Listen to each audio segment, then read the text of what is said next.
परमात्मने नमः। श्रीमद्भागवत महापुराण नवम स्कंध अथ पंचदशोध्याय।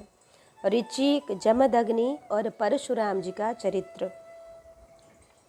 श्री सुखदेव जी महाराज कहते हैं, ऐलस्य चोर्वशी गर्भात् षडासन्नात्मजा नृपः आयुः श्रुतायुः सत्यायुः रयोथ विजयो जयः। परीक्षित, उर्वशी के गर्भ से पुरुरवा के 6 पुत्र हुए। आयु, श्रुतायु, सत्यायु, रय, विजय और जय। श्रुतायु का पुत्र था वसुमान, सत्यायु का श्रुतंजय, रय का एक और जय का अमित। विजय भा का भीम, भीम का कांचन, कांचन का होत्र और होत्र का पुत्र था जन्हू। ये जन्हू वही थे जो गंगा जी को अपनी अंजलि में लेकर पी गए थे। जन्हू का पुत्र था पुरु, पुरु का बलाक और बलाक का अजक, अजक का कुश था। कुश के 4 पुत्र थे, कुशाम्बु, तनय, वसु और कुशनाभ। इनमें से कुशाम्बु के पुत्र गाधी हुए। परीक्षित, गाधी की कन्या का नाम था सत्यवती। ऋचिक ऋषि ने गाधी से उनकी कन्या मांगी। गाधी ने यह समझकर कि ये कन्या के योग्य वर नहीं है, ऋचिक से कहा, मुनिवर, हम लोग कुशिक वंश के हैं, हमारी कन्या मिलनी कठिन है, इसलिए आप 1000 ऐसे घोड़े लाकर मुझे शुल्क रूप में दीजिए जिनका सारा शरीर तो श्वेत हो परंतु एक एक कान श्याम वर्ण का हो। जब गाधी ने यह बात कही तब ऋचिक मुनि उनका आशय समझ गए और वरुण के पास जाकर वैसे ही घोड़े ले आए तथा उन्हें देकर सुंदर सत्यवती से विवाह कर लिया। एक बार महर्षि ऋचिक से उनकी पत्नी और सास दोनों ने ही पुत्र प्राप्ति के लिए प्रार्थना की। महर्षि ऋचिक ने उनकी प्रार्थना स्वीकार करके दोनों के लिए अलग अलग मंत्रों से चरु पकाया और स्नान करने के लिए चले गए। सत्यवती की माँ ने यह समझकर कि ऋषि ने अपनी पत्नी के लिए श्रेष्ठ चरु पकाया होगा, उससे वह चरु मांग लिया। इस पर सत्यवती ने अपना चरु तो माँ को दे दिया और माँ का चरु वह स्वयं खा गई। ऋचिक मुनि को इस बात का पता चला, तब उन्होंने अपनी पत्नी सत्यवती से कहा कि तुमने बड़ा अनर्थ कर डाला। अब तुम्हारा पुत्र तो लोगों को दंड देने वाला घोर प्रकृति का होगा और तुम्हारा भाई होगा एक श्रेष्ठ ब्रह्मवेत्ता। सत्यवती ने ऋचिक मुनि को प्रसन्न किया और प्रार्थना की कि स्वामी, ऐसा नहीं होना चाहिए। तब उन्होंने कहा, अच्छी बात है, पुत्र के बदले तुम्हारा पौत्र वैसा घोर प्रकृति का होगा। समय पर सत्यवती के गर्भ से जमदग्नि का जन्म हुआ। सत्यवती समस्त लोगों को पवित्र करने वाली परम पुण्यमयी कौशिकी नदी बन गई। रेणु ऋषि की कन्या थी रेणुका। जमदग्नि ने उसका पानी ग्रहण किया। रेणुका के गर्भ से जमदग्नि ऋषि के वसुमान आदि कई पुत्र हुए। उनमें सबसे छोटे परशुराम जी थे। उनका यह यश सारे संसार में प्रसिद्ध है।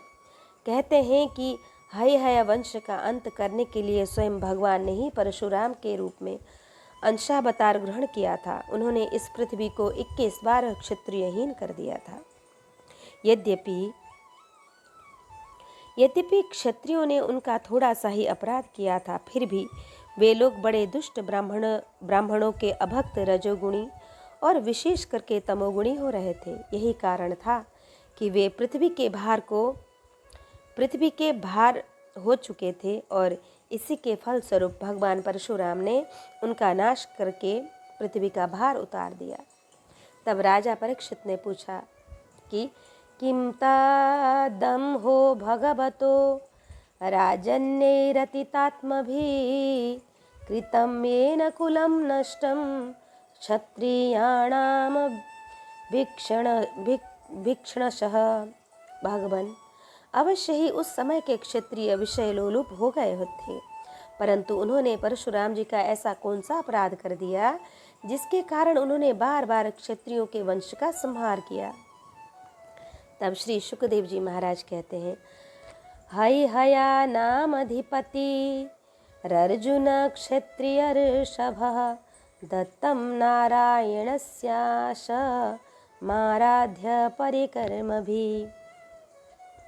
परीक्षित, उन दिनों हैहय वंश का अधिपति था अर्जुन। वह एक श्रेष्ठ क्षत्रिय था। उसने अनेकों प्रकार की सेवा शुश्रूषा करके भगवान नारायण के अंशावतार दत्तात्रेय जी को प्रसन्न कर लिया और उसने 1000 भुजाएं तथा कोई भी शत्रु युद्ध में पराजित न कर सके ऐसा वरदान प्राप्त किया।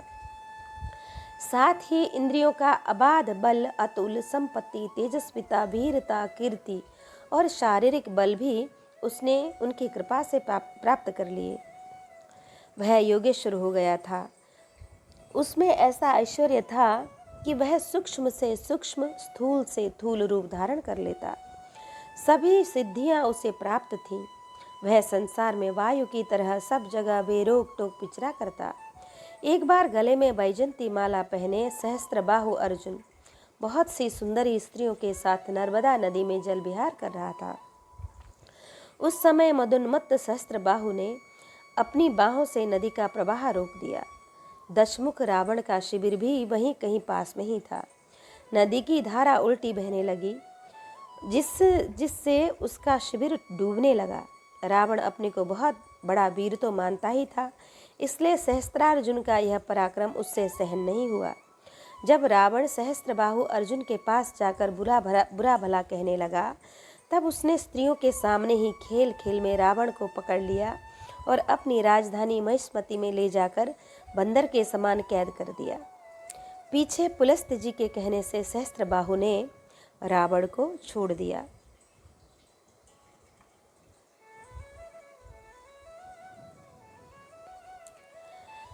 एक दिन सहस्त्रबाहु अर्जुन शिकार खेलने के लिए बड़े घोर जंगल में निकल गया था।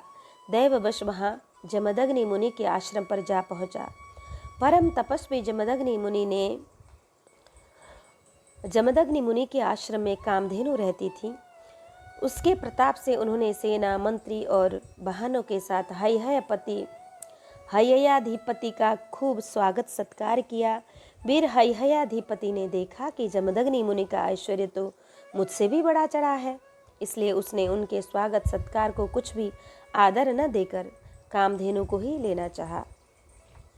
उसने अभिमानवश जमदग्नि मुनि से मांगा भी नहीं। अपने सेवकों को आज्ञा दी कि कामधेनु को छीन ले चलो। उसकी आज्ञा से उसके सेवक बछड़े के साथ बाँ टकराती हुई कामधेनु को बलपूर्वक महिष्मतिपुरी ले गए। जब वे सब चले गए तब परशुराम जी आश्रम पर आए और उनकी दुष्टता का वृत्तांत सुनकर चोट खाए सांप की तरह क्रोध से तिलमिला उठे। वे अपना भयंकर फरसा, तरकस, ढाल एवं धनुष लेकर बड़े वेग से उनके पीछे दौड़े, जैसे कोई किसी से न दबने वाला सिंह हाथी पर टूट पड़े। सहस्त्रबाहु अर्जुन अभी अपने नगर में प्रवेश कर ही रहा था कि उसने देखा परशुराम जी महाराज बड़े वेग से उसकी ओर झपटे आ रहे हैं। उनकी बड़ी विलक्षण झांकी थी। वे हाथ में धनुष, बाण और फरसा लिए थे। शरीर पर काला मृगचर्म धारण किए हुए थे और उनकी जटाएं सूर्य की किरणों के समान चमक रही थी। उन्हें देखते ही उसने गदा, खड्ग, बाण, वृष्टि, शतघ्नि और शक्ति आदि आयुधों से सुसज्जित एवं हाथी, घोड़े, रथ तथा पदातियों से युक्त अत्यंत भयंकर सहस्त्र अक्षौणी सेना भेजी। भगवान परशुराम ने बात ही बात में अकेले ही उस सारी सेना को नष्ट कर दिया। भगवान परशुराम जी की गति मन और वायु के समान थी। बस वे शत्रु की सेना काटते ही जा रहे थे। जहाँ जहाँ वे अपने फरसे का प्रहार करते, वहाँ वहाँ सारथी और वाहनों के साथ बड़े बड़े वीरों की बाहें, जांघें और कंधे कट कट कर पृथ्वी पर गिरते जाते थे। हैहयाधिपति अर्जुन ने देखा कि मेरी सेना के सैनिक, उनके धनुष, ध्वजाएं और ढाल भगवान परशुराम के फरसों से कटकर खून से लथपथ रणभूमि में गिर गए हैं। तब उसे बड़ा क्रोध आया और वह स्वयं भिड़ने के लिए आधमका। उसने एक साथ ही अपनी 1000 भुजाओं में से 500 धनुषों पर बाण चढ़ाए हुए और परशुराम जी पर छोड़े, परंतु परशुराम जी तो समस्त शस्त्रधारियों के शिरोमणि ठहरे। उन्होंने अपने एक धनुष पर छोड़े हुए बाणों से ही एक साथ सबको काट डाला। अब हैहयाधिपति अपने हाथों से पहाड़ और पेड़ उखाड़ उखाड़ कर बड़े वेग से युद्ध भूमि में परशुराम जी की ओर झपटा, परंतु परशुराम जी ने अपनी तीखी धार वाले फरसे से बड़ी फुर्ती के साथ उसकी सांपों के समान भुजाओं को काट डाला। जब उसकी बाहें कट गईं, तब उन्होंने पहाड़ की चोटी की तरह उसका ऊंचा सिर धड़ से अलग कर दिया। पिता के मर जाने पर उसके 10,000 लड़के डर कर भाग गए। परीक्षित। विपक्षी वीरों के नाशक परशुराम जी ने बछड़े के साथ कामधेनु लौटा ली। वह बहुत ही दुखी हो रही थी। उन्होंने उसे अपने आश्रम पर लाकर पिताजी को सौंप दिया और महिष्मति में सहस्त्रबाहु ने तथा उन्होंने जो कुछ किया था सब अपने पिताजी को तथा अपने भाइयों को भी सुनाया। सब कुछ सुनकर जमदग्नि मुनि ने कहा, हाय हाय परशुराम, तुमने बड़ा पाप किया। राम राम, तुम बड़े वीर हो, परंतु सर्वदेवमय नरदेव का तुमने व्यर्थ ही वध कर दिया। बेटा, हम लोग ब्राह्मण हैं, क्षमा के प्रभाव से ही हम संसार में पूजनीय हैं। और तो क्या, सबके दादा ब्रह्मा जी भी क्षमा के बल से ही ब्रह्म पद को प्राप्त हुए हैं।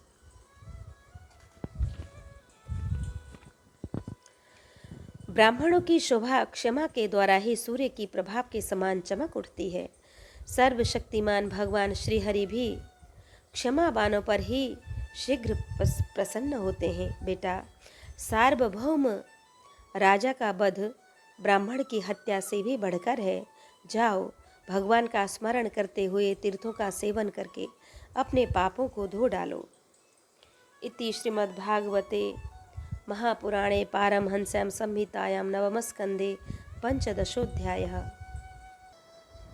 अथ षोडशोऽध्यायः। परशुराम जी के द्वारा क्षत्रिय संहार और विश्वामित्र जी के वंश की कथा।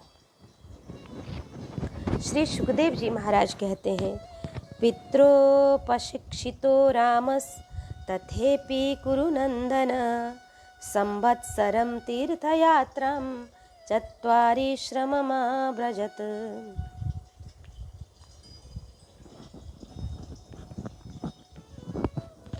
परीक्षित। अपने पिता की यह शिक्षा भगवान परशुराम ने जो आज्ञा कहकर स्वीकार की, इसके बाद वे 1 वर्ष तक तीर्थ यात्रा करके अपने आश्रम पर लौट आए। एक दिन की बात है, परशुराम जी की माता रेणुका गंगा तट पर गई हुई थी। वहां उन्होंने देखा कि गंधर्वराज चित्ररथ कमलों की माला पहने अप्सराओं के साथ विहार कर रहा है। वे जल लाने के लिए नदी तट पर गई थी, परंतु वहां जल क्रीड़ा करते हुए गंधर्व को देखने लगी और पतिदेव के हवन का समय हो गया था। इस बात को वे भूल गईं। उनका मन कुछ चित्ररथ की ओर खिंच भी गया था। हवन का समय बीत गया। यह जानकर वे महर्षि जमदग्नि के शाप से भयभीत हो गईं और तुरंत वहां से आश्रम पर चली आईं। वहां जल का कलश महर्षि के सामने रखकर हाथ जोड़कर खड़ी हो गईं। जमदग्नि मुनि ने अपनी पत्नी का मानसिक व्यभिचार जान लिया और क्रोध करके कहा, मेरे पुत्रों, इस पापिनी को मार डालो। परंतु उनके किसी भी पुत्र ने उनकी वह आज्ञा स्वीकार नहीं की। इसके बाद पिता की आज्ञा से परशुराम जी ने माता के साथ सब भाइयों को मार डाला। इसका कारण था, वे अपने पिताजी के योग और तपस्या का प्रभाव भलीभांति जानते थे। परशुराम जी के इस काम से सत्यवती नंदन महर्षि जमदग्नि बहुत प्रसन्न हुए और उन्होंने कहा, बेटा, तुम्हारी जो इच्छा हो वर मांग लो। परशुराम जी ने कहा, पिताजी, मेरी माता और सब भाई जीवित हो जाएं तथा उन्हें इस बात की याद न रहे कि मैंने उन्हें मारा था। परशुराम जी के इस प्रकार कहते ही जैसे कोई सोकर उठे, सब के सब अनायास ही सकुशल उठ बैठे। परशुराम जी ने अपने पिता का तपोबल जानकर ही तो अपने सुहृदों का वध किया था। परीक्षित, सहस्त्रबाहु अर्जुन के जो लड़के परशुराम जी से हार कर भाग गए थे, उन्हें अपने पिता के वध की याद निरंतर बनी ही रहती थी। कहीं एक क्षण के लिए भी उन्हें चैन नहीं मिलता था। एक दिन की बात है, परशुराम जी अपने भाइयों के साथ आश्रम में बाहर वन की ओर गए हुए थे। यह अवसर पाकर वैर साधने के लिए सहस्त्रबाहु के लड़के भी वहां आ पहुँचे। उस समय महर्षि जमदग्नि अग्निशाला में बैठे हुए थे और अपनी समस्त वृत्तियों से पवित्र कीर्ति भगवान के ही चिंतन में मग्न हो रहे थे। उन्हें बाहर की कोई सुध न रही, सुध थी ही नहीं। उसी समय उन पापियों ने जमदग्नि ऋषि को मार डाला। उन्होंने पहले से ही ऐसा पाप पूर्ण निश्चय कर रखा था। परशुराम जी की माता रेणुका बड़ी दीनता से उनसे प्रार्थना कर रही थी, परंतु उन सबों ने उनकी एक न सुनी। वे बलपूर्वक महर्षि जमदग्नि का सिर काट कर ले गए। परीक्षित, वास्तव में वे नीच क्षत्रिय अत्यंत क्रूर थे। सती रेणुका दुख और शोक से आतुर हो गईं। वे अपने हाथों अपनी छाती और सिर पीट पीट कर जोर जोर से रोने लगीं। परशुराम, बेटा परशुराम, शीघ्र आओ। परशुराम जी ने बहुत दूर से माता का हा राम यह कह करुण क्रंदन सुन लिया।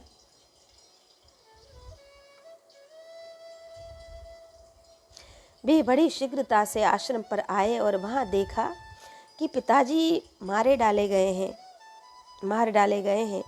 परीक्षित, उस समय परशुराम जी को बड़ा दुख हुआ। साथ ही क्रोध, असहिष्णुता, मानसिक पीड़ा और शोक के वेग से वे अत्यंत मोहित हो गए। हाय पिताजी, आप तो बड़े महात्मा थे। पिताजी, आप तो धर्म के सच्चे पुजारी थे। आप हम लोगों को छोड़कर स्वर्ग चले गए। इस प्रकार विलाप कर उन्होंने पिता का शरीर तो भाइयों को सौंप दिया और स्वयं हाथ में फरसा उठाकर क्षत्रियों का संहार कर डालने का निश्चय किया। परीक्षित, परशुराम जी ने महिष्मती नगरी में जाकर सहस्त्रबाहु अर्जुन के पुत्रों के सिरों से नगर के बीचों बीच एक बड़ा भारी पर्वत खड़ा कर दिया। उस नगर की शोभा तो उन ब्रह्मघाती नीच क्षत्रियों के कारण ही नष्ट हो चुकी थी। उनके रक्त से एक बड़ी भयंकर नदी बह निकली, जिसे देखकर ब्राह्मण द्रोहियों का हृदय भय से कांप उठता था। भगवान ने देखा कि वर्तमान क्षत्रिय अत्याचारी हो गए हैं, इसलिए राजन उन्होंने अपने पिता के वध को निमित्त बनाकर 21 बार पृथ्वी को क्षत्रियहीन कर दिया और कुरुक्षेत्र के समंत पंचक में ऐसे 5 तालाब बना दिए जो रक्त के जल से भरे हुए थे। परशुराम जी ने अपने पिता का सिर लाकर उनके धड़ से जोड़ दिया और यज्ञों द्वारा सर्वदेवमय आत्मस्वरूप भगवान का यजन किया। यज्ञों में उन्होंने पूर्व दिशा होता को, दक्षिण दिशा ब्रह्मा को, पश्चिम दिशा अध्वर्यु को और उत्तर दिशा सामगान करने वाले उद्गाता को दे दी।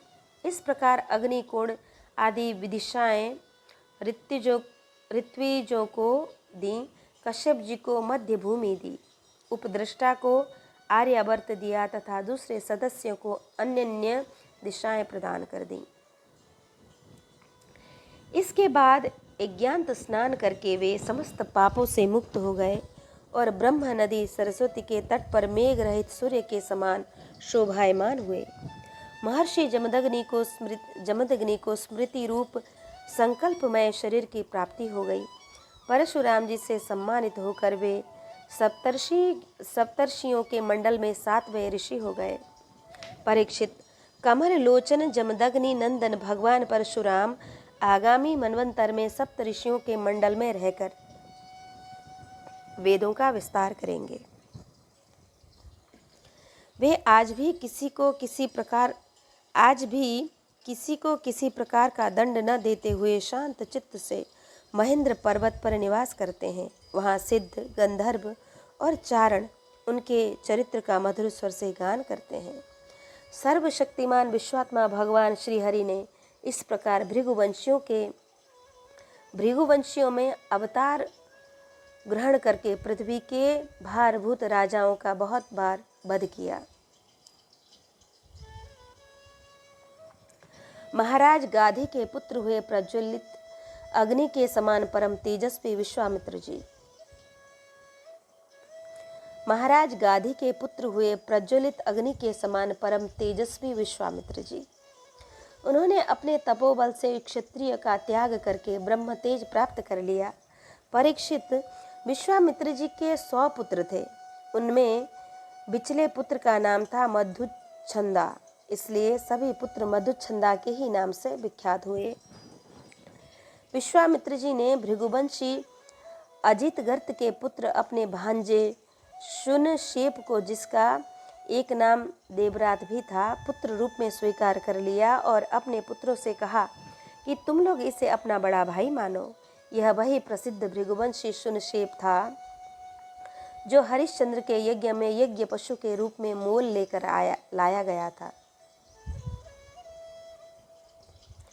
विश्वामित्र जी ने प्रजापति वरुण आदि देवताओं की स्तुति करके उसे पाश बंधन से छुड़ा लिया था।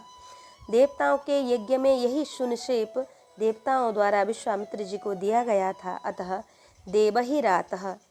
इस व्युत्पत्ति के अनुसार गाधी वंश में यह तपस्वी देवरात के नाम से विख्यात हुआ। विश्वामित्र जी के पुत्रों में जो बड़े थे, उन्हें शुनशेप को बड़ा भाई मानने की बात अच्छी न लगी। इस पर विश्वामित्र जी ने क्रोधित होकर उन्हें शाप दे दिया कि दुष्टों, तुम सब म्लेच्छ हो जाओ। इस प्रकार जब 49 भाई म्लेच्छ हो गए, तब विश्वामित्र जी के बिचले पुत्र मधुच्छंदा ने अपने से छोटे 50 भाइयों के साथ कहा, पिताजी, आप हम लोगों को जो आज्ञा करते हैं हम उसका पालन करने को तैयार हैं। यह कहकर मधुच्छंदा ने मंत्रदृष्टा शुनशेप को बड़ा भाई स्वीकार कर लिया और कहा कि हम सब तुम्हारे अनुयायी छोटे भाई हैं। तब विश्वामित्र जी ने अपने इन आज्ञाकारी पुत्रों से कहा, तुम लोगों ने मेरी बात मानकर मेरे सम्मान की रक्षा की है, इसलिए तुम लोगों जैसे सुपुत्र प्राप्त करके मैं धन्य हुआ।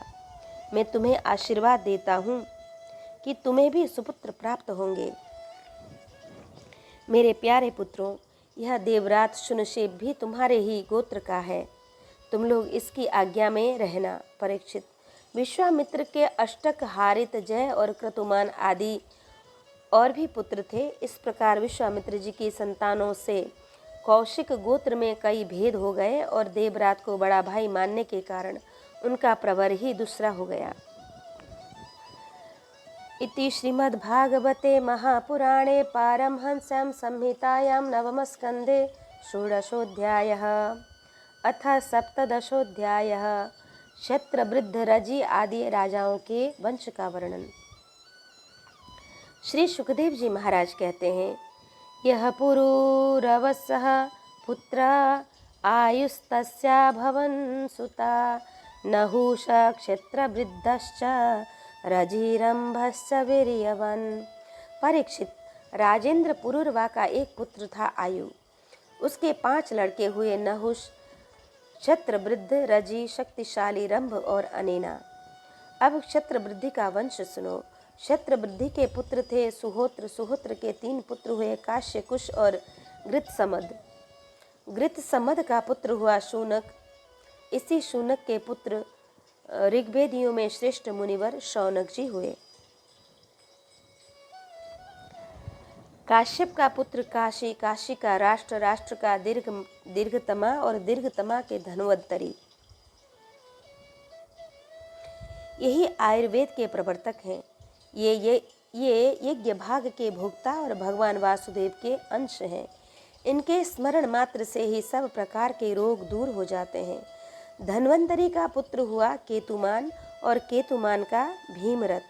भीमरथ का दिवोदास और दिवोदास का द्युमान, जिसका एक नाम प्रतरदन भी है। यही द्युमान शत्रुजित, वत्स, ऋतध्वज और कुवलयाश्व के नाम से भी प्रसिद्ध है। द्युमान के पुत्र अलर्क आदि हुए। परीक्षित, अलर्क के सिवा और किसी राजा ने 66,000 वर्ष तक युवा रहकर पृथ्वी पर राज्य नहीं भोगा। अलर्क का पुत्र हुआ संतति, संतति का सुनीत, सुनीत का सुकेतु, सुकेतु का धर्मकेतु और धर्मकेतु का सत्यकेतु। सत्यकेतु के दृष्टकेतु, दृष्टकेतु से राजा सुकुमार, सुकुमार से वितिहोत्र, वितिहोत्र से गर्भ और गर्भ से राजा भार्गव, भार्गभूमि का जन्म हुआ। ये सब के सब क्षत्रवृद्धि के वंश में काशी से उत्पन्न नरपति हुए। रंभ के पुत्र का नाम था रभस, उससे गंभीर और गंभीर से अक्रिय का जन्म हुआ। अक्रिय की पत्नी से ब्राह्मण वंश चला। अब अनेना का वंश सुनो। अनेना का पुत्र था शुद्ध, शुद्ध का सुचि, सुचि का चित्रकुद और चित्रकुद का धर्मसारथी। धर्मसारथी के पुत्र थे शांतरय। शांतरय आत्मज्ञानी होने के कारण कृतकृत्य थे, उन्हें संतान की आवश्यकता न थी। परीक्षित, आयु के पुत्र रजि के अत्यंत तेजस्वी 500 पुत्र हुए। देवताओं की प्रार्थना से रजि ने दैत्यों का वध करके इंद्र को स्वर्ग का राज्य दिया था, परंतु वे अपने प्रहलाद आदि शत्रुओं से भयभीत रहते थे, इसलिए उन्होंने वह स्वर्ग फिर रजि को लौटा दिया और उनके चरण पकड़कर उन्हीं को अपनी रक्षा का भार भी सौंप दिया। जब रजि की मृत्यु हो गई, तब इंद्र ने के वर मांगने पर भी रजि के पुत्र ने स्वर्ग नहीं लौटाया। तब इंद्र के मांगने पर भी रजि के पुत्रों ने स्वर्ग नहीं लौटाया, तो वे स्वयं ही यज्ञों का भाग भी ग्रहण करने लगे। तब गुरु बृहस्पति जी ने इंद्र की प्रार्थना से अविचार विधि से हवन किया, इससे वे धर्म के मार्ग से भ्रष्ट हो गए। तब इंद्र ने अनायासी उन सब रजि के पुत्रों को मार डाला, उनमें से कोई भी न बचा। क्षत्र वृद्धि के पौत्र कुश के प्रति कुश से संजय और संजय से जय का जन्म हुआ। जैसे कृत से राजा हर्यवन, हर्यवन से सहदेव, सहदेव से हीन और हीन से जयसीन नामक पुत्र हुआ। जयसेन का संस्कृति, संस्कृति का पुत्र हुआ महारथी वीर शिरोमणि जय। क्षत्र वृद्धि की वंश परंपरा में इतने ही नरपति हुए। अब नहुष वंश का वर्णन सुनो। इति श्रीमद्भागवते महापुराणे पारमहंस्यां संहितायां नवमस्कन्धे चंद्रवंशानुवर्णने सप्तदशोऽध्यायः। अथाष्टादशोऽध्यायः ययाति चरित्र। श्री सुखदेव जी महाराज कहते हैं, इतिर्ययाति संयाति रायतिर्वियति कृतिः षडी में नहुषस्यासन निद्रियाणि वदेहिनः। परीक्षित, जैसे शरीरधारियों के 6 इंद्रियां होती हैं, वैसे ही नहुष के 6 पुत्र थे। उनके नाम थे यति, ययाति, संयाति, आयति, वियति और कृति। नहुष अपने बड़े पुत्र यति को राज्य देना चाहते थे, परंतु उसने स्वीकार नहीं किया, क्योंकि वह राज्य पाने का परिणाम जानता था। राज्य एक ऐसी वस्तु है कि जो उसके दाव, पेंच और प्रबंध आदि में भीतर प्रवेश कर जाता है, वह अपने आत्मस्वरूप को नहीं समझ सकता। जब इंद्र पत्नी सची से सहवास करने की चेष्टा करने के कारण नहुष को ब्राह्मणों ने इंद्र पद से गिरा दिया और अजगर बना दिया, तब राजा के पद पर ययाति बैठे। ययाति ने अपने 4 छोटे भाइयों को 4 दिशाओं में नियुक्त कर दिया और स्वयं शुक्राचार्य की पुत्री देवयानी और दैत्यराज वृषपर्वा की पुत्री शर्मिष्ठा को पत्नी के रूप में स्वीकार करके पृथ्वी की रक्षा करने लगा। राजा परीक्षित ने पूछा, भगवान शुक्राचार्य जी तो ब्राह्मण थे और ययाति क्षत्रिय, फिर ब्राह्मण कन्या और क्षत्रिय वर का प्रतिलोम उल्टा विवाह कैसे हुआ? श्री सुखदेव जी महाराज ने कहा, एकदा दानवेन्द्रस्य शर्मिष्ठा नाम कन्यका सखी सहस्रा संयुक्ता गुरुपुत्र्या च भामिनी। राजन, दानवराज वृषपर्वा की एक बड़ी मानिनी कन्या थी, उसका नाम था शर्मिष्ठा। वह एक दिन अपनी गुरुपुत्री देवयानी और हजारों सखियों के साथ अपनी राजधानी के श्रेष्ठ उद्यान में टहल रही थी। उस उद्यान में सुंदर सुंदर पुष्पों से लदे हुए अनेकों वृक्ष थे। उसमें एक बड़ा ही सुंदर सरोवर था। सरोवर में कमल खिले हुए थे और उन पर बड़े ही मधुर स्वर से भौरे गुंजार कर रहे थे। उसकी ध्वनि से सरोवर का तट गूंज रहा था। जलाशय के पास पहुंचने पर उन सुंदरी कन्याओं ने अपने अपने वस्त्र तो घाट पर रख दिए और उस तालाब में प्रवेश करके वे एक दूसरे पर जल उछील उछील कर क्रीड़ा करने लगी। उसी समय उधर से पार्वती जी के साथ बैल पर चढ़े हुए भगवान शंकर आ निकले। उनको देखकर सबकी सब कन्याएं सकुचा गईं और उन्होंने झटपट सरोवर से निकलकर अपने अपने वस्त्र पहन लिए। शीघ्रता के कारण शर्मिष्ठा ने अनजाने में देवयानी के वस्त्रों को अपना समझकर पहन लिया। इस पर देवयानी क्रोध के मारे आग बबूला हो गई। उसने कहा, अरे देखो तो सही, इस दासी ने कितना अनुचित काम कर डाला। राम राम, जैसे कुतिया यज्ञ का हविष्य उठा ले जाए, वैसे ही इसने मेरे वस्त्र पहन लिए। जिन ब्राह्मणों ने अपने तपोबल से इस संसार की सृष्टि की है, जो परम पुरुष परमात्मा के मुख रूप हैं, जो अपने हृदय में निरंतर ज्योतिर्मय परमात्मा को धारण किए रहते हैं और जिन्होंने संपूर्ण प्राणियों के कल्याण के लिए वैदिक मार्ग का निर्देश किया है, बड़े बड़े लोकपाल तथा देवराज इंद्र, ब्रह्मा आदि भी जिनके चरणों की वंदना करते हैं और सेवा करते हैं, और तो क्या लक्ष्मी जी के एकमात्र आश्रय परम पावन विश्वात्मा परमात्मा भगवान भी जिनकी वंदन और स्तुति करते हैं, उन्हीं ब्राह्मणों में हम सबसे श्रेष्ठ भृगुवंशी हैं। और इसका पिता प्रथम तो असुर है, फिर हमारा शिष्य है। इस पर भी इस दुष्टा ने जैसे शूद्र वेद पढ़ ले, उसी तरह हमारे कपड़ों को पहन लिया है। जब देवयानी इस प्रकार गाली देने लगी, तब शर्मिष्ठा क्रोध से तिलमिला उठी। वह चोट खाई हुई नागिन के समान लंबी सांसें लेने लगी। उसने अपने दांतों से होठ दबाकर कहा, भिखारिन, तू इतना बहक रही है, तुझे कुछ अपनी बात का भी पता है? जैसे कौवे और कुत्ते हमारे दरवाजे पर रोटी के टुकड़ों के लिए प्रतीक्षा करते हैं, वैसे ही क्या तू भी हमारे घरों की ओर नहीं ताकती रहती?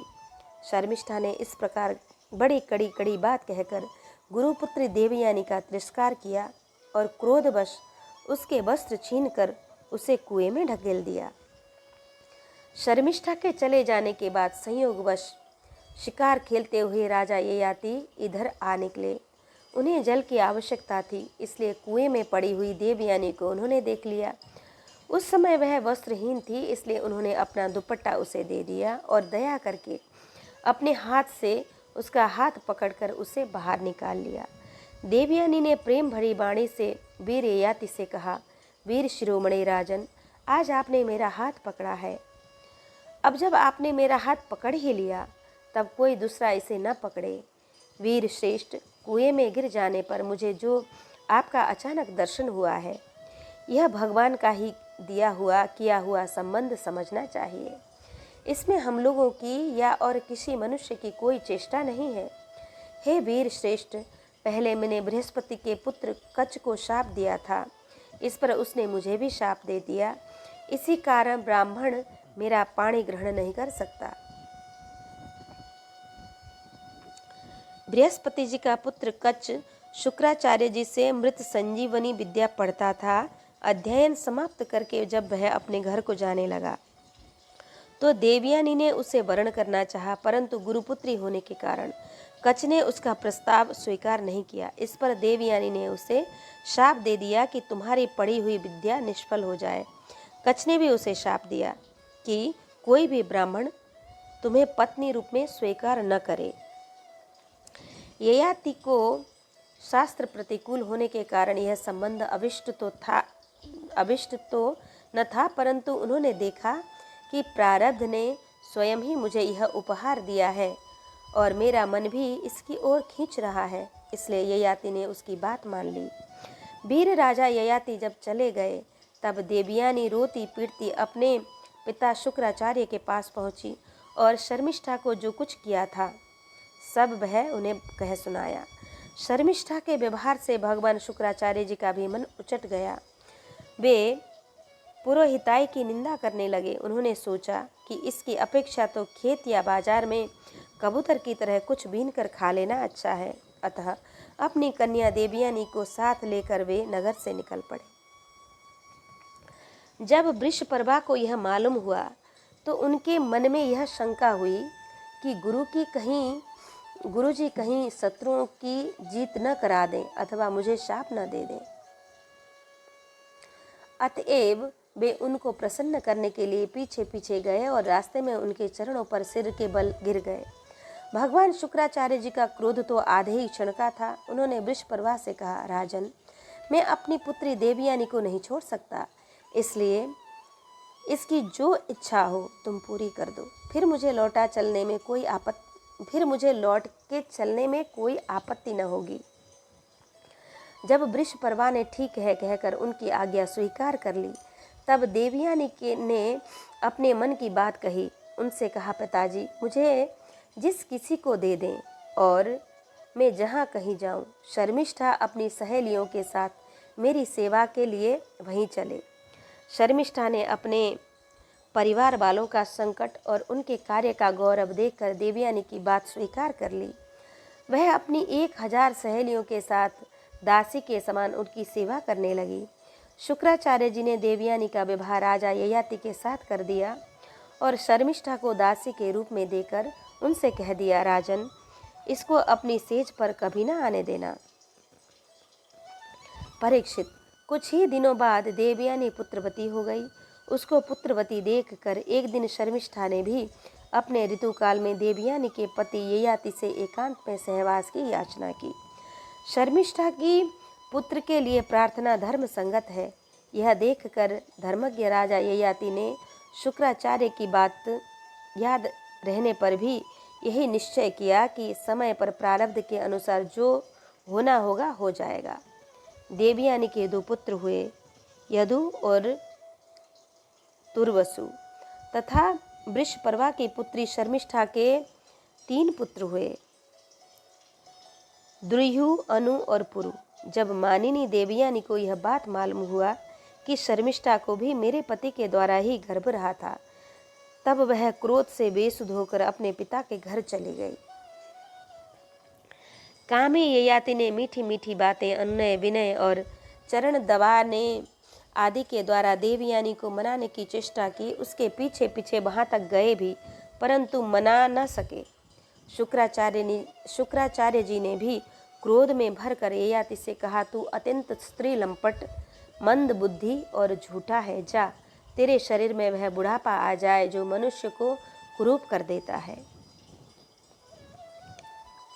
ययाति ने कहा, ब्राह्मण, आपकी पुत्री के साथ विषय भोग करते करते अभी मेरी तृप्ति नहीं हुई है। इस शाप से तो आपकी पुत्री का भी अनिष्ट ही है। इस पर शुक्राचार्य जी ने कहा, अच्छा जाओ, जो प्रसन्नता से तुम्हें अपनी जवानी दे दे उससे अपना बुढ़ापा बदल लो। शुक्राचार्य जी ने जब ऐसी व्यवस्था दे दी तब अपनी राजधानी में आकर ययाति ने अपने बड़े पुत्र यदु से कहा, बेटा, तुम अपनी जवानी मुझे दे दो और अपने नाना का दिया हुआ यह बुढ़ापा तुम स्वीकार कर लो, क्योंकि मेरे प्यारे पुत्र, मैं अभी विषयों से तृप्त नहीं हुआ हूँ, इसलिए तुम्हारी आयु लेकर मैं कुछ वर्षों तक और आनंद भोगूंगा। यदु ने कहा, पिताजी, बिना समय के ही प्राप्त हुआ आपका बुढ़ापा लेकर मैं जीना भी नहीं चाहता, क्योंकि कोई भी मनुष्य जब तक विषय सुख का अनुभव नहीं कर लेता तब तक उसे इससे वैराग्य नहीं होता। परीक्षित, इसी प्रकार तुर्वसु, द्रुह्य और अनु ने भी पिता की आज्ञा अस्वीकार कर दी। सच पूछो तो उन पुत्रों को धर्म का तत्व मालूम नहीं था। वे इस अनित्य शरीर को ही नित्य मान बैठे थे। अब ययाति ने अवस्था में सबसे छोटे किंतु गुणों में बड़े अपने पुत्र पुरु को बुलाकर पूछा और कहा, बेटा, अपने बड़े भाइयों के समान तुम्हें तो मेरी बात नहीं टालनी चाहिए। तब पुरु ने कहा, को नु लोके मनुष्येन्द्र पितुरात्मा कृतः पुमान् प्रतिकर्तुं क्षमो यस्य प्रसादाद बिंदते परम। पिताजी, पिता की कृपा से मनुष्य को परम पद की प्राप्ति हो सकती है। वास्तव में पुत्र का शरीर पिता का ही दिया हुआ है। ऐसी अवस्था में ऐसा कौन है जो इस संसार में पिता के उपकारों का बदला चुका सके। उत्तम पुत्र तो वह है जो पिता के मन की बात बिना कहे ही कर दे। कहने पर श्रद्धा के साथ आज्ञा का पालन करने वाला पुत्र को मध्यम कहते हैं।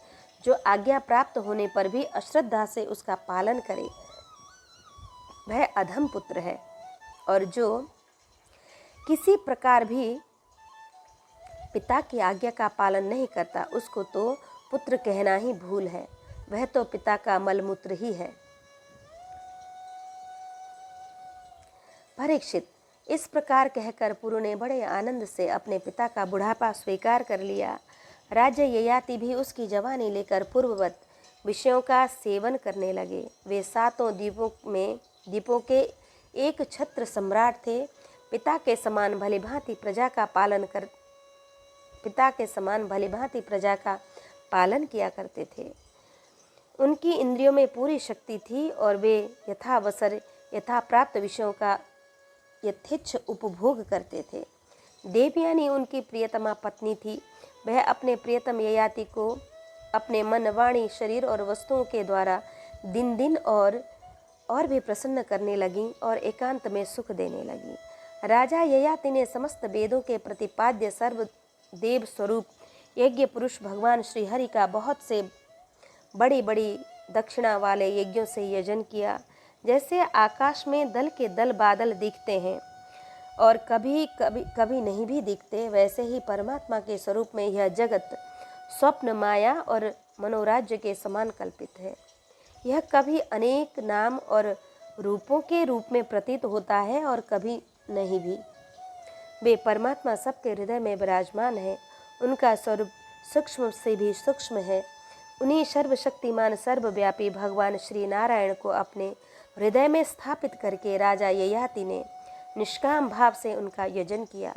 इस प्रकार 1000 वर्ष तक उन्होंने अपनी उच्छृंखल इंद्रियों के साथ मन को जोड़कर उसके प्रिय विषयों को भोगा, परंतु इतने पर भी चक्रवर्ती सम्राट ययाति की भोगों से तृप्ति न हो सकी। इति श्रीमद्भागवते महापुराणे पारमहंस्यां संहितायां नवमस्कन्धेष्टादशोऽध्यायः। श्री सुखदेव जी महाराज कहते हैं, स इत्थमाचरन् कामान् स्त्रैणोपह्नावमात्मना बुद्ध्वा प्रियायै निर्विण्णो गाथामेतामगायतः। परीक्षित, राजा ययाति इस प्रकार स्त्री के वश में होकर विषयों का उपभोग करते रहे। एक दिन जब अपने अधः पतन पर दृष्टि गई तब उन्हें बड़ा वैराग्य हुआ और उन्होंने अपनी प्रिय पत्नी देवयानी से इस गाथा का गान किया। हे भृगुनंदिनी, तुम यह गाथा सुनो। पृथ्वी में मेरे ही समान विषय का यह सत्य इतिहास है। ऐसे ही ग्रामवासी विषयी पुरुषों के संबंध में वनवासी जितेंद्रिय पुरुष दुख के साथ विचार किया करते हैं कि इनका कल्याण कैसे होगा। एक था बकरा, वह वन में अकेला ही अपने को प्रिय लगने वाली वस्तुएं ढूंढता हुआ घूम रहा था। उसने देखा कि अपने कर्मवश एक बकरी कुएं में गिर पड़ी है। वह बकरा बड़ा कामी था। वह सोचने लगा कि इस बकरे को किस प्रकार कुएं से निकाला जाए। उसने अपनी सींग से कुएं के पास की धरती खोद डाली और रास्ता तैयार कर लिया। जब वह सुंदरी बकरी कुएं से निकली तो उसने उस बकरे से ही प्रेम करना चाहा। वह दाढ़ी मूछ मंडित बकरा हृष्ट पुष्ट जवान बकरियों को सुख देने वाला, विहार कुशल और बहुत प्यारा था। जब दूसरी बकरियों ने देखा कि कुएं में गिरी हुई बकरी ने उसे अपना प्रेम पात्र चुन लिया, तब उन्होंने भी उसी को अपना पति बना लिया। वे तो पहले से ही पति की तलाश में थीं। उस बकरे के सिर पर काम रूप पिशाच सवार था। वह अकेला ही बहुत सी बकरियों के साथ विहार करने लगा और अपनी सब सुध बुध खो बैठा।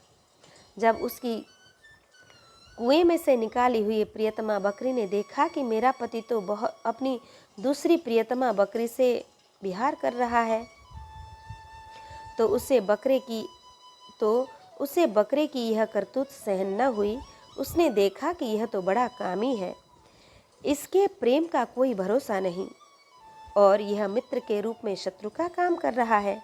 अतः वह बकरी उस इंद्रिय लोलुप बकरे को छोड़कर बड़े दुख से अपने पालने वाले के पास चली गई। वह दीन कामी बकरा उसे मनाने के लिए मैं करता हुआ उसके पीछे पीछे चला, परंतु उसे मार्ग में मना न कर सका।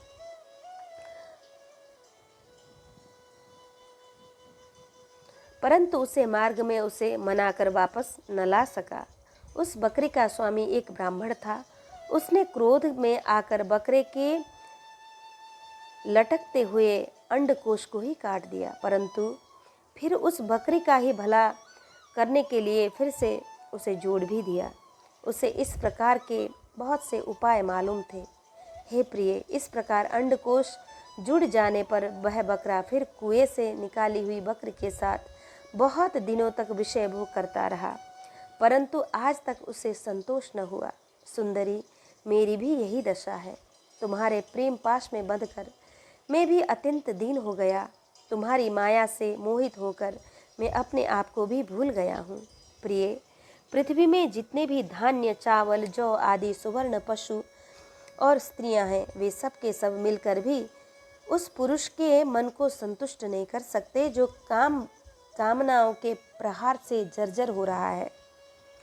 विषयों के भोगने से भोग वासना कभी शांत नहीं हो सकती, बल्कि जैसे घी की आहुति डालने पर आग और भड़कती है, वैसे ही भोग वासनाएं भी भोगों से प्रलभ हो जाती हैं। जब मनुष्य किसी भी प्राणी और किसी भी वस्तु के साथ राग द्वेष का भाव नहीं रखता, तब वह समदर्शी हो जाता है तथा उसके लिए सभी दिशाएं सुखमय बन जाती हैं। विषयों की तृष्णा ही दुखों का उद्गम स्थान है। मंद बुद्धि लोग बड़ी कठिनाई से उसका त्याग कर सकते हैं। शरीर बूढ़ा हो जाता है, पर तृष्णा नित्य नवीन ही होती है। अतः जो अपना कल्याण चाहता है, उसे शीघ्र से शीघ्र इस तृष्णा भोग वासना का त्याग कर देना चाहिए। और तो क्या, अपनी माँ, बहन और कन्या के साथ भी अकेले एक आसन पर सट कर नहीं बैठना चाहिए। इंद्रियां इतनी बलवान हैं कि वे बड़े बड़े विद्वानों को भी विचलित कर देती हैं।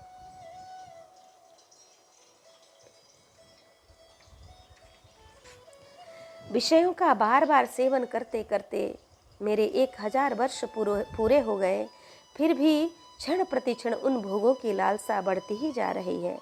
इसलिए मैं अब भोगों की वासना तृष्णा का परित्याग करके अपना अंतःकरण परमात्मा के प्रति समर्पित कर दूंगा और शीत उष्ण सुख दुख आदि के भावों से ऊपर उठकर अहंकार से मुक्त हो हरिणों के साथ वन में विचरूंगा। लोक परलोक दोनों के ही भोग असत्य हैं, ऐसा समझकर न तो उनका चिंतन करना चाहिए और न भोगना ही। समझना चाहिए कि उनके चिंतन से ही जन्म मृत्यु रूप संसार की प्राप्ति होती है और उनके भोग से तो आत्मनाश ही हो जाता है। वास्तव में इनके रहस्य को जानकर इनसे अलग रहने वाला ही आत्मज्ञानी है। परीक्षित, ययाति ने अपनी पत्नी से इस प्रकार कहकर पुरु की जवानी उसे लौटा दी और उससे अपना बुढ़ापा ले लिया। यह इसलिए कि अब उसके चित्त में विषयों की वासना नहीं रह गई थी। इसके बाद उन्होंने दक्षिण पूर्व दिशा में द्रुह्यु, दक्षिण में यदु, पश्चिम में तुर्बसु और उत्तर में अनु को राज्य दे दिया। सारे भूमंडल की समस्त संपत्तियों को योग्यतम पात्र पुरु को अपने राज्य पर अभिषिक्त करके तथा बड़े भाइयों को उसके अधीन बनाकर वे वन में चले गए। यद्यपि राजा ययाति ने बहुत वर्षों तक इंद्रियों से विषयों का सुख भोगा था, परंतु जैसे पाँख निकल आने पर पक्षी अपना घोंसला छोड़ देता है, वैसे ही उन्होंने एक क्षण में ही सब कुछ छोड़ दिया। वन में जाकर राजा ययाति ने समस्त आसक्तियों से छुट्टी पा ली। आत्म साक्षात्कार के द्वारा उनका त्रिगुणमय लिंग शरीर नष्ट हो गया। उन्होंने मायामल से रहित परब्रह्म परमात्मा वासुदेव में मिलकर वह भागवती गति प्राप्त कर ली, जो बड़े बड़े भगवान के प्रेमी संतों को प्राप्त होती है।